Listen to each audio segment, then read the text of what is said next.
We've long known that children have a unique ability to sense, see, and interact with the world of the paranormal. But what happens when the paranormal specifically targets your kids? Today on Dead Rabbit Radio.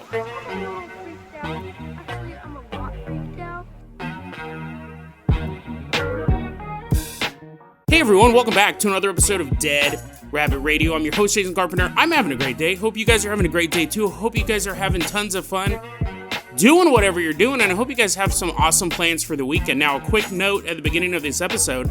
If you listened to the end of yesterday's episode, I did say that this week there may not be an episode today because I had some emergency thing come up, but luckily I have just enough time to record one story for you guys.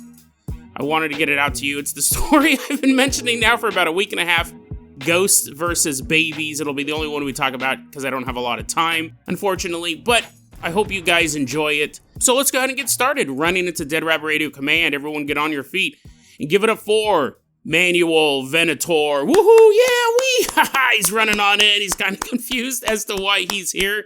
Manuel Venator is our newest Patreon supporter, and he got a shout out or two recently, but again, because the episodes were so wonky, I am not for sure if he got all of the shout out. I mean, it's been kind of crazy here, so I wanted to double check, right? So he's back joining us. He's our newest member of the Patreon, and that's why he's going to be our captain, our pilot this episode. If you guys can't support the show financially through the Patreon or the merch store, I totally understand. I really do. Just help spread the word about Dead Rabbit Radio. That helps out so much. Tell your friends, tell your family, tell everyone you know. Dead Rabbit Radio is your favorite paranormal show. That is how you can help the show grow. Manuel, let's go ahead and get started. I'm going to jump to the conclusion. We're going to toss you the keys to the world-famous Carpenter Copter. We are leaving behind Dead Rabbit Radio Command. Why don't you fly us all the way out to a house in the suburbs? I'm recording this episode. I have about an hour before I'm supposed to be at work. I just got out of the shower. So if you want to imagine me dripping wet, a nude Jason dripping wet, I'm not naked.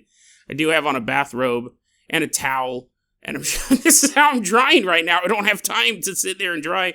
But I think longtime listeners of Dead Rabbit Radio know I hate drying anyways.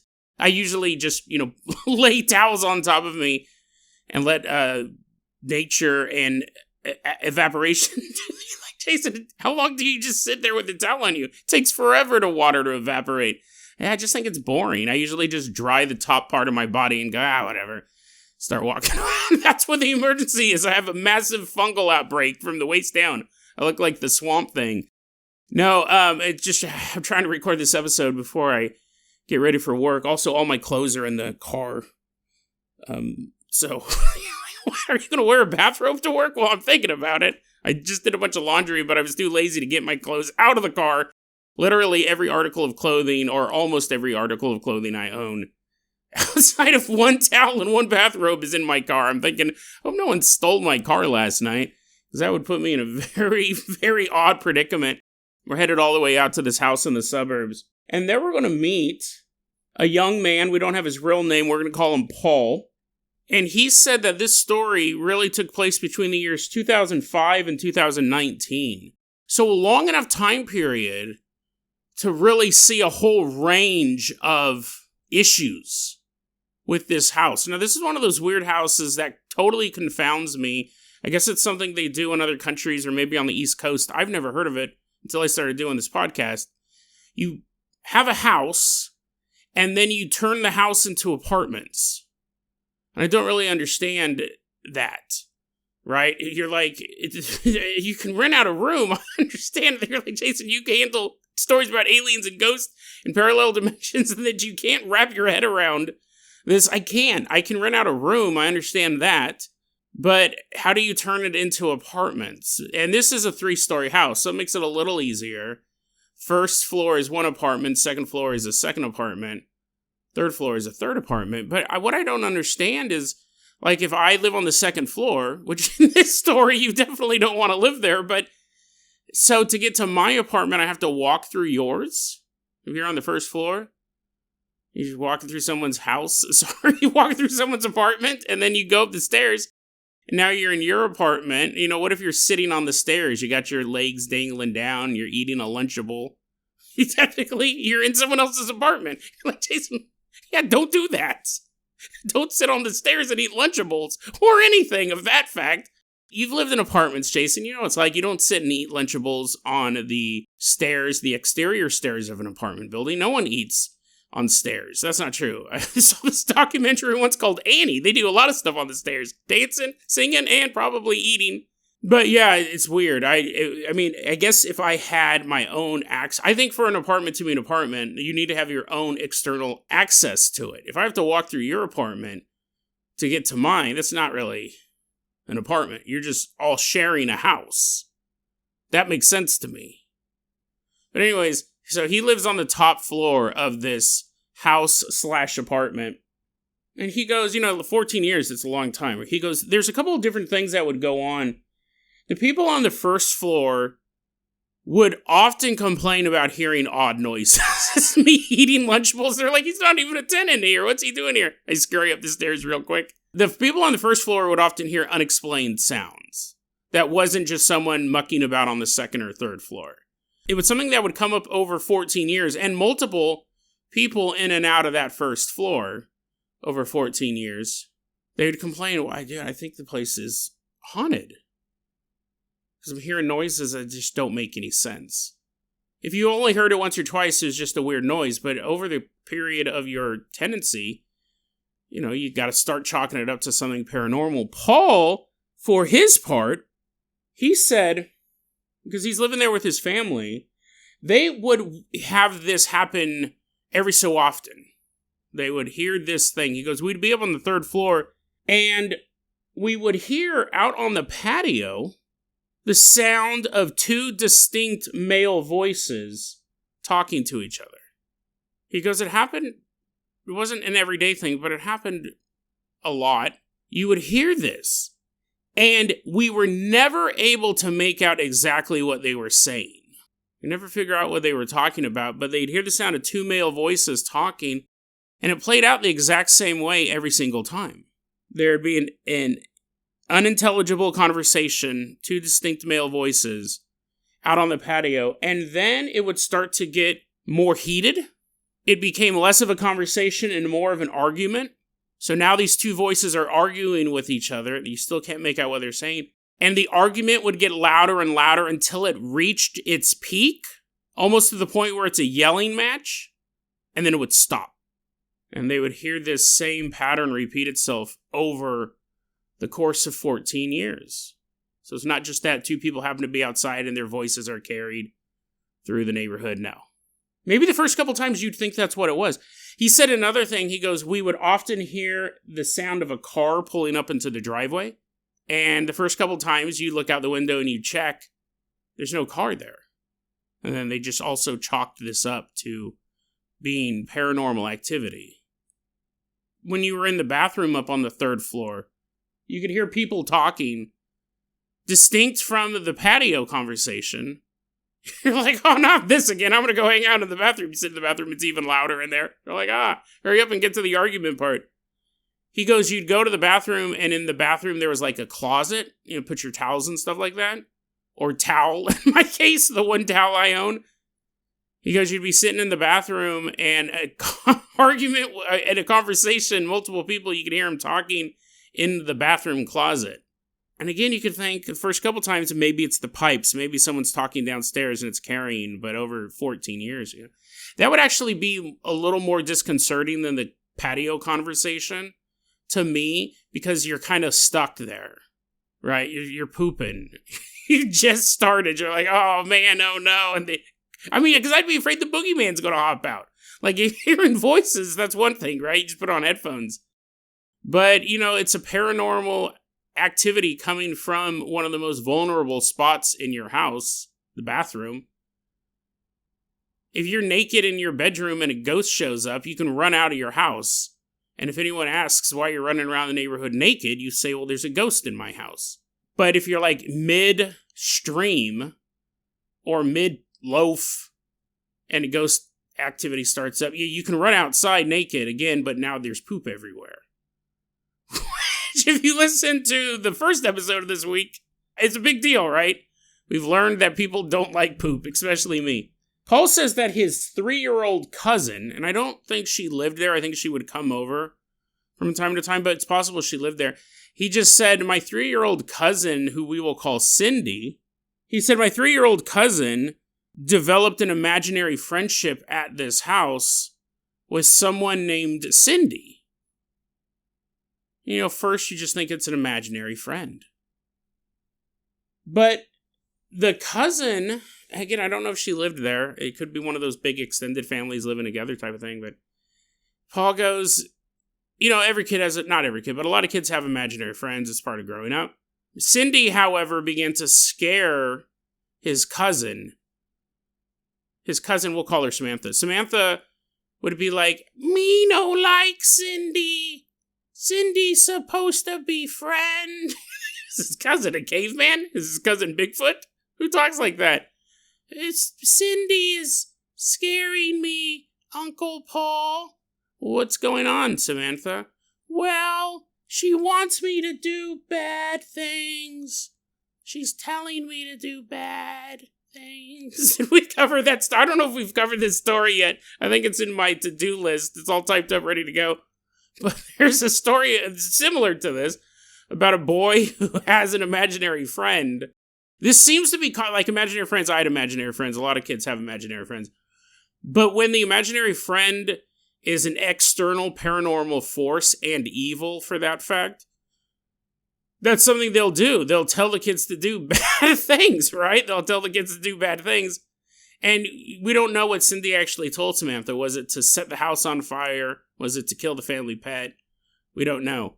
But I have this other story about this boy has an imaginary friend, and one day the parents are sitting in the kitchen and they hear their son freaking out and crying in the living room. And they're like, Billy, or whatever the guy's name is, what's wrong? What's wrong with you? And I just thought this was so funny. You're like, Jason, this is horrible. It's not funny at all. This kid's being tormented by a paranormal spirit. The kid is crying in the living room, and they're like, Billy, what happened to you? And he goes, my imaginary friend told me to take my shoes off and walk on the model toy train track, which ended up hurting his feet. You're like, Jason, that's horrible. It's not funny at all. Okay, it's not funny, but it's just, if it's not funny, quit laughing. The visual, right? Child abuse. No, it's not that bad. But I mean, think about it. You're sitting there, a little kid, an imaginary friend shows up, tells you to do something bad, and that bad thing is to walk on Legos.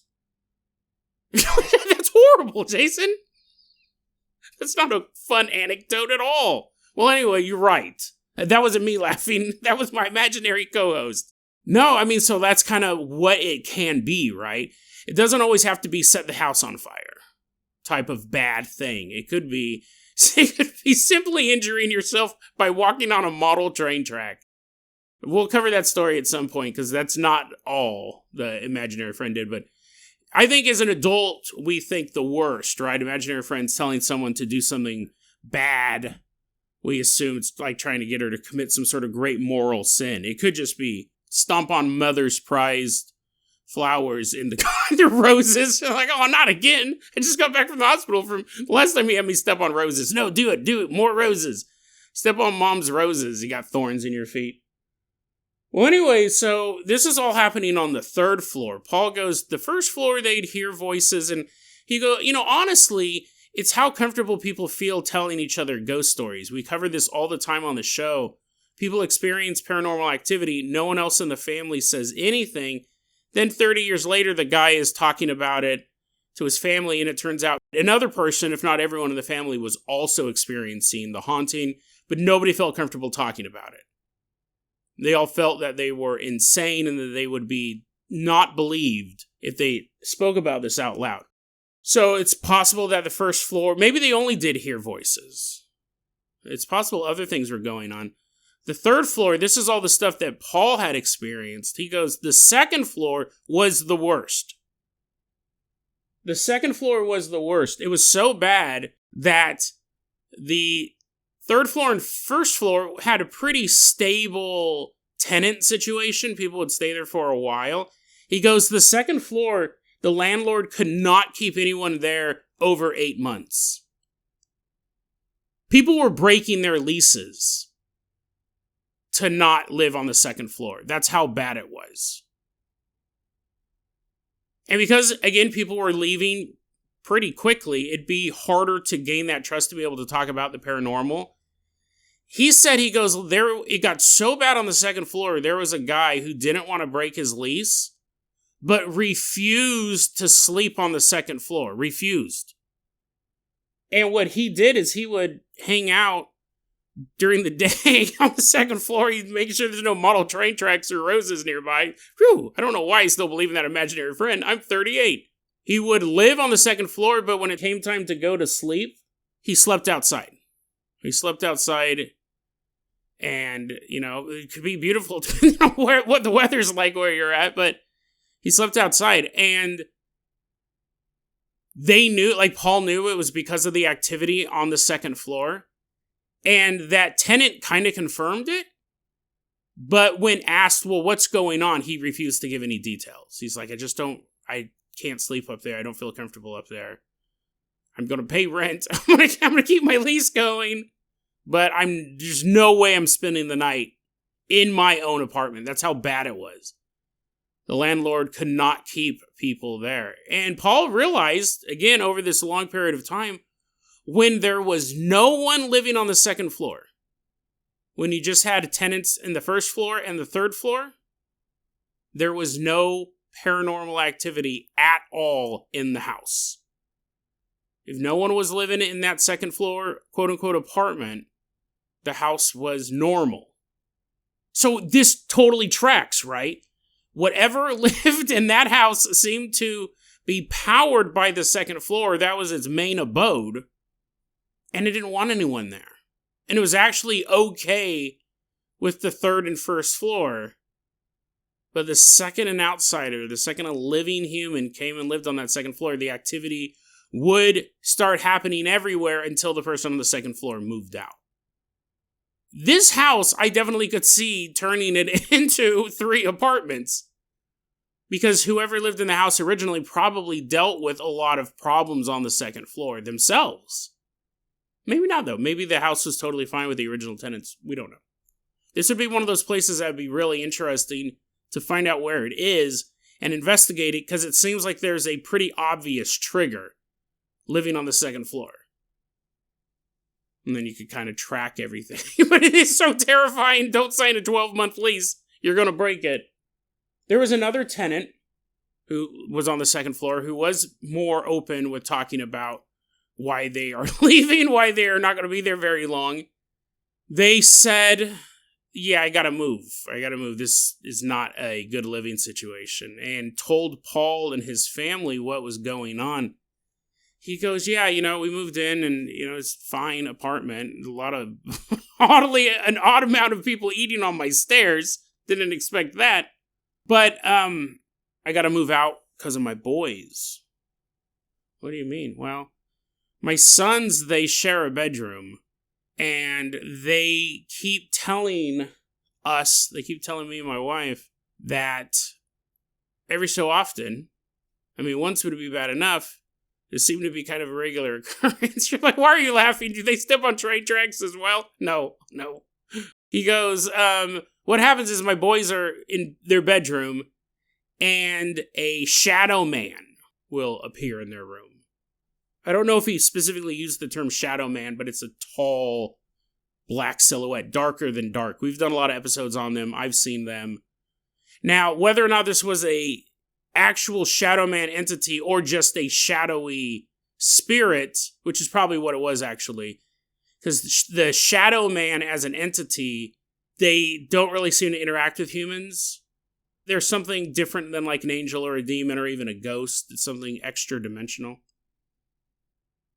Apparently, a long time ago, we talked about this, that the shadow men may have been the original inhabitants of hell that lived in that dimension before the war in heaven and God cast the angels down. That became demons and Lucifer and all that stuff. See if I can find that episode for the show notes. So that would be a shadow man, but also just a big, tall, black shadow could be a spirit of a human or a demon or something that's just taking that form. This shadowy figure would appear in these boys' bedroom and tell them horrible things. As in the shadow, he goes, the shadowy figure, the shadow man would tell my son, my kids are trying to sleep, right? They got school tomorrow, they got a big test. And the shadow man would walk in the room and tell the boys, your parents, they're gonna murder each other. They're gonna gut each other like fish. They didn't even specifically say that last part. He didn't elaborate. He just said that the parents are going to kill each other, which would terrify the boys. And then obviously they have a hard time sleeping. Obviously did bad on their test. They're like, oh, I have to think about the Civil War. What about the Civil War in my own home? Mother against father. Ah! Teacher's like, what? What are you talking about? Oh, the Shadow Man, the Shadow Man. The dad's like, nah, we can't stay here. First off, I was planning on murdering my wife, but now that my secret's out, I can't do that. No, he goes, we can't live here. This thing's tormenting my boys, saying we're going to murder each other. So yeah, how long could you put up with that? The rent would have to be dirt cheap, probably free, and probably not even then. I'm saying that as a dude with no kids.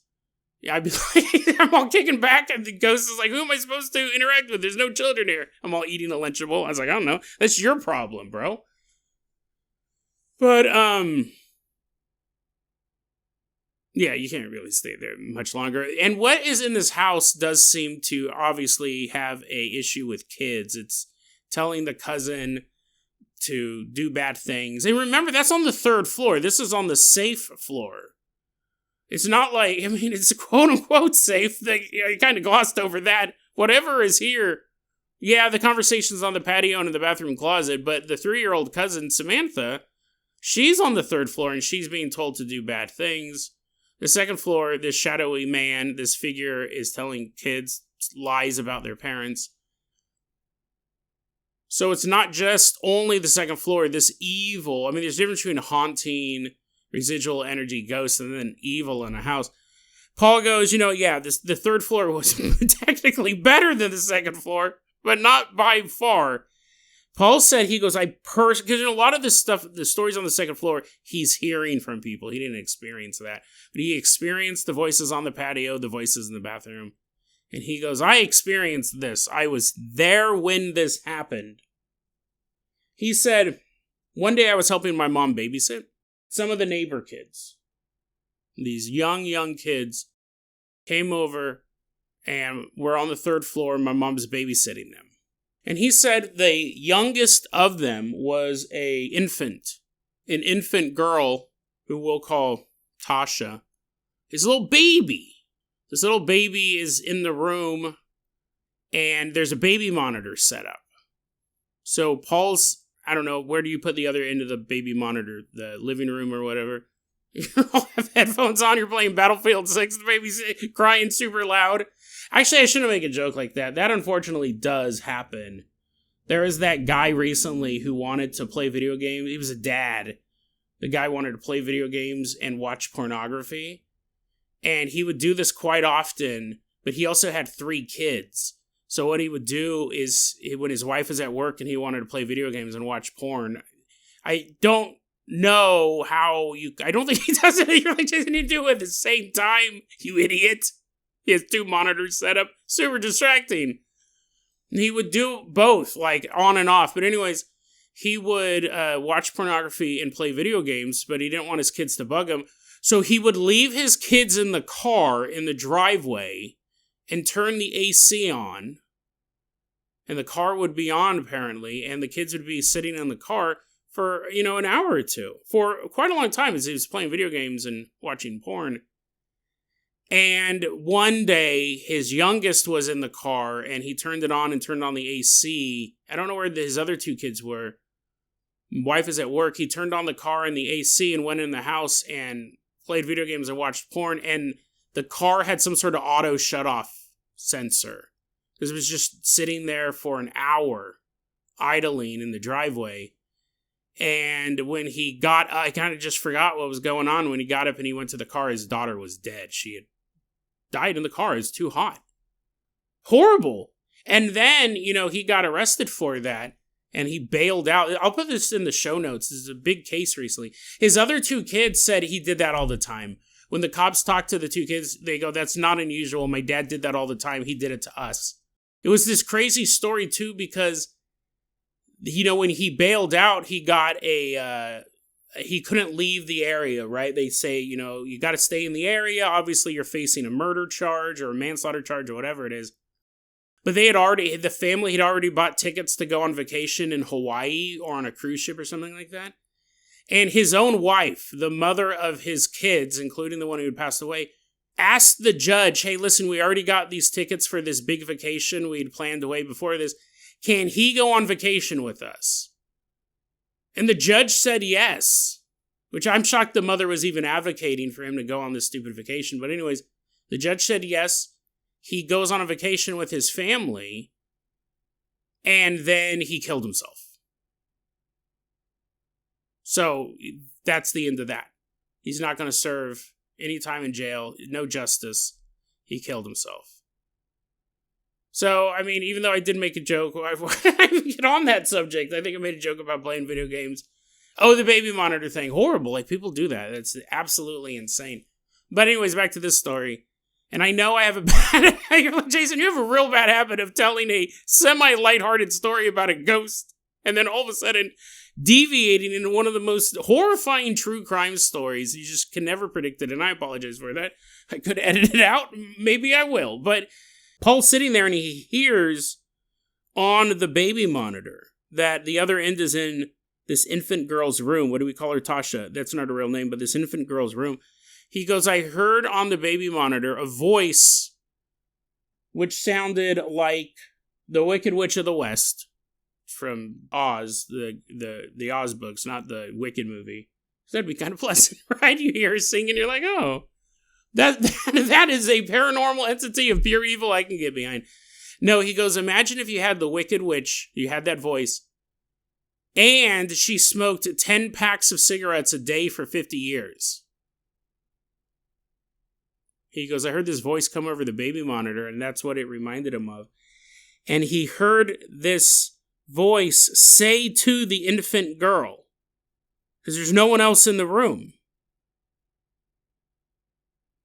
He hears this voice over the baby monitor say to the baby girl, 'You little bitch, I'll kill you.'" Pretty intense, right? Pretty intense paranormal activity. What's fascinating about that anecdote was, on the one hand, it's an infant, right? She can't really understand what you're saying. But imagine the psychic hatred that would come out of someone to say that to a child. Even if the kid can't hear it, there is some form... I mean, the kid can hear it, but even though the kid doesn't understand what those words mean, if you... just the hatred and the vileness and the wrongness over saying that to a child. You imagine that psychic energy just shooting out over this baby. And it's possible that the spirit in this house would be strong enough to do that. We got a story coming up. I don't know if we'll cover it next week. We did a lot of baby stuff recently, where it truly is a dark spirit versus a child, and how much it can affect their physical being. It can be intense. "You little bitch, I'll kill you." You have to wonder how many times it was saying things like this to other children in the house. There just happened to be a baby monitor there. And that kind of does give you an idea of what Cindy, the imaginary friend, may have been saying to Samantha, the 3-year-old cousin. You can assume it's probably the same entity. These are both happening on the 3rd floor. So it does, I mean, that's pretty intense. "You little bitch, I'll kill you," to a baby. It's a terrifying story. It's something that we have kind of been alluding to all week. I just kept running out of time to tell it. Because if this is the stuff we know, if this is the stuff that Paul can report to us, you can only imagine what they were experiencing on the 2nd floor. Because all of this stuff, this was not the reason why Paul and his family moved out. They lived there for 14 years.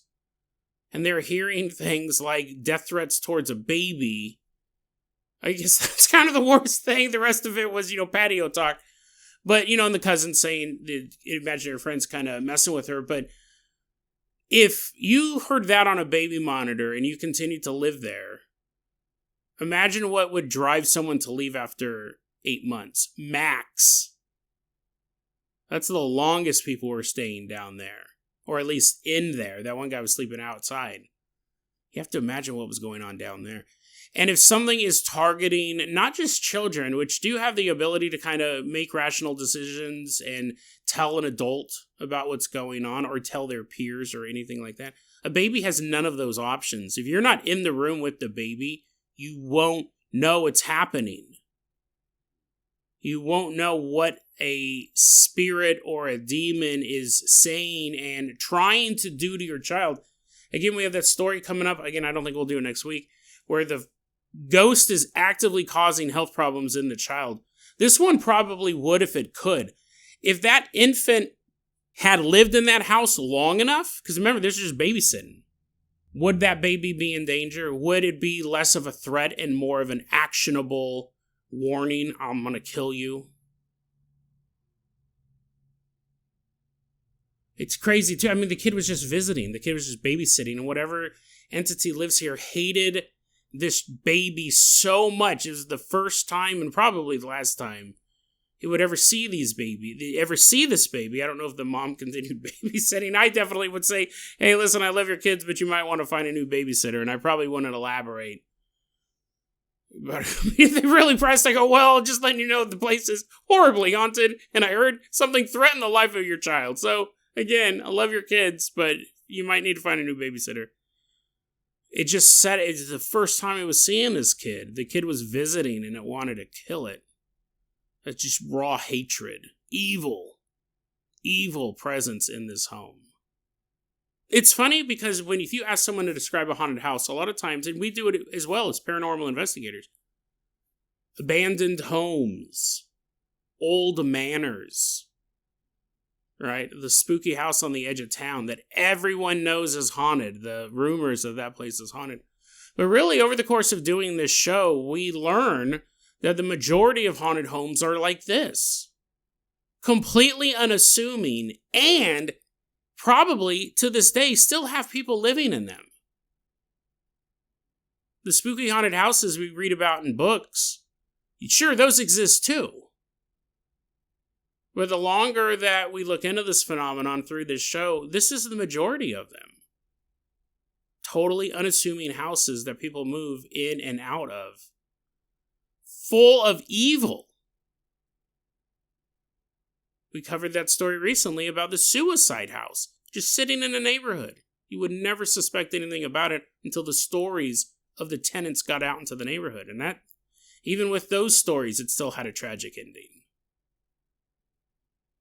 There are more haunted houses around the world like this that people move into and the landlord won't say anything. Maybe the landlord doesn't believe the stories, so it definitely won't say anything. People move into these homes and experience this type of haunting, traumatic haunting for children and to the adults on the second floor. It's very fascinating to think about. These houses exist and they're out there. One could be right next to you. You could be living in a haunted house right now. If you are, send me the details. We'll cover it on the show, maybe. But it's not always the spooky house. It's the house, more likely than not, the normal house that sits in a normal neighborhood in a normal town all over the world. Yet true evil hides here in the shadows. Something so dark it would threaten the life of a baby. Terrifying to realize that, to know that. And I think on the back of our mind we did know that, but these houses, most of them, you don't have to go into the outskirts of town to investigate them. They're our next door neighbors. They're the houses near us. And people in those homes most likely are suffering silently. They're not telling anyone because they don't want to be considered crackpots. They don't want to be considered lunatics who are afraid their house is haunted. But they may suffer silently. But all that does is allow the house to prey on the next family that moves in, and the family after that, and the family after that. And as time goes on, it may grow in power. Tormenting all of these people and feeding off of their fear.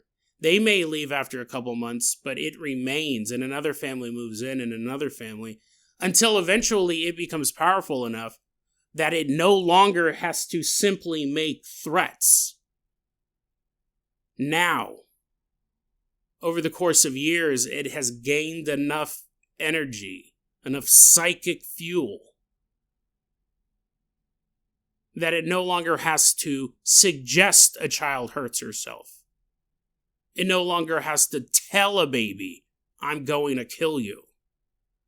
This dark force now has enough energy to make those threats become a terrifying reality.